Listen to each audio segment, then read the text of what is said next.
महाराज एक सेकंड, केवल कुछ गीता महाराज इससे प्रकाश आता है। महात्मा गीता जयंती है, अपने मुख से आप बोल दो, भगवान बोल। जी, हम तो गीता जी का प्रत्येक श्लोक हमारे भगवान के श्रीमुख से निकला हुआ है, हर श्लोक वंदनीय है, पर एक बात पर ध्यान देने की विशेष आवश्यकता है। भगवान ने कहा, अनन्य चेता सततम यो माम स्मृति नित्य सहा तस्याहम सुलभा पार्थ नित्य युक्तस्य योगिनः।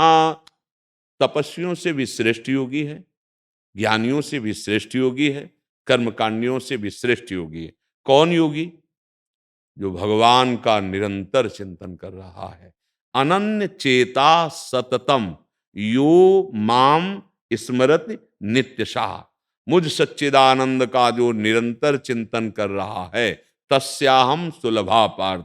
क्योंकि सबसे श्रेष्ठ बात है भगवत साक्षात्कार।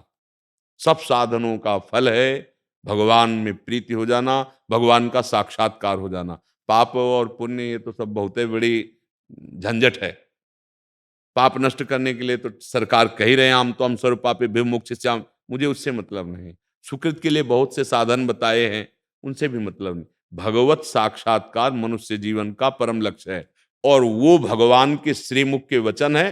केवल मेरा जो अनन्य चिंतन करता है, मैं उसके लिए सुलभ हो जाता हूं।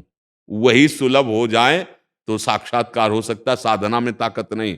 अनन्य चेता सत। बोले फिर महाराज हमारा काम कैसे चलेगा, हमारी व्यवस्था कैसे चलेगी, हमारी रक्षा कैसे होगी, हम आपके चिंतन में लगेंगे। तो अनन्यस चिंतयन्तु माम ये जनाः परिपासते तेषाम नित्याभियुक्तानाम योगक्षेमम वहाम्यहम। मैं अप्राप्ति की प्राप्ति कराऊंगा और प्राप्ति की रक्षा करूंगा। क्षेम केवल तुम मेरा अनन्य चिंतन करते हुए अपने कर्तव्य का पालन करो, और वो कर्तव्य कर्म मेरे को समर्पित कर दो। ये तो सर्वाणि कर्माणि मयि सन्न्यस्य मत्पराः अनन्ये नैव योगेन माम ध्यायन्त उपासते तेषामहं समुद्धर्ता मृत्यु संसार सागरात्। भगवान कह रहे, मैं ठेका लेता हूं उसको, इस संसार समुद्र से पार कर दूंगा। सारे कर्म समर्पित करे, भगवत भाव से अनन्य चिंतन करते हुए यथा योग्य वर्ताव करे। भगवान करे तस्याहम सुलभा पार्थ, मैं उसके लिए सुलभ हो जाता हूं। जिसको कहा है वासुदेवा सर्वमित सम आत्मा सुदुर्लभा,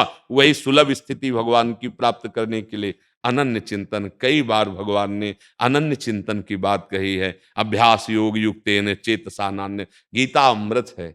एक श्लोक तो बहुत बड़ी बात है, एक श्लोक के एक शब्द को धारण कर ले तो भगवत प्राप्त हो जाए। एक श्लोक के एक शब्द को, क्योंकि स्वयं जगत गुरु भगवान के श्रीमुख से निकले हुआ वो गीता अमृत है। जरूर जरूर भगवत चिंतन परायण जरूर हो जाओ, नहीं तो ये कलिकाल मलायतन, मन कर देख विचार, ये मन को मलिन करता चला जाएगा। हम भगवान से विमुख होकर भोगों के प्रवाह में बहते हुए ये जो दुर्लभ समय मानव देह का मिला, ये छूट जाएगा। इसलिए हाँ, भगवान के वचन मानो, जैसे भी बने बार बार भगवान की लीला चिंतन, गुण चिंतन, नाम चिंतन, रूप चिंतन, धाम चिंतन, भक्ति चिंतन, जैसे भी बने जुड़े रहो, प्रभु से अपना चित्त जोड़े रहो। भगवान एक बहुत बड़ी बात कहे, बोले आप चेत सुदुराचारो। ये सुशब्द होता है सांगोपांग।